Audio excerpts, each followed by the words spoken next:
Barchani qiziqtirayotgan savol: Mbappe El Clasico'da o'ynaydimi?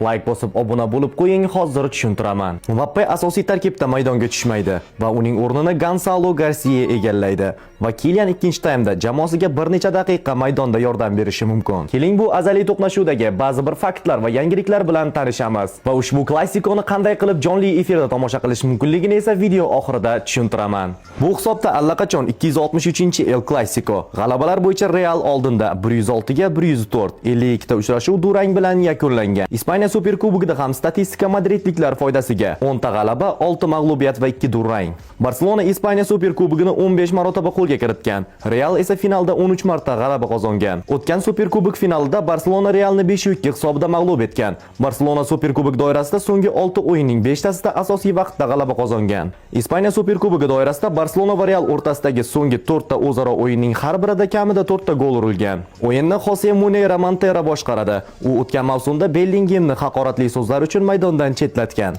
Ispaniya Superkubogi finali bugun Toshkent vaqti bilan 00:00 da Saudiyaning Jidda shahrida King Abdullah stadiumida bo'lib o'tadi. Bu o'yinni hech qaysi o'zbek telekanallari jonli efirda translyatsiya qilmaydi. Ammo siz hoziroq profilim opisiyaniyasida link ko'rsatilgan Telegram kanalga obuna bo'lib qo'ysangiz ushbu bahsni jonli efirda va yuqori formatda tomosha qilishingiz mumkin. Hoziroq Telegram kanalga obuna bo'ling va jamoangizni biz bilan birgalikda qo'llab-quvvatlang.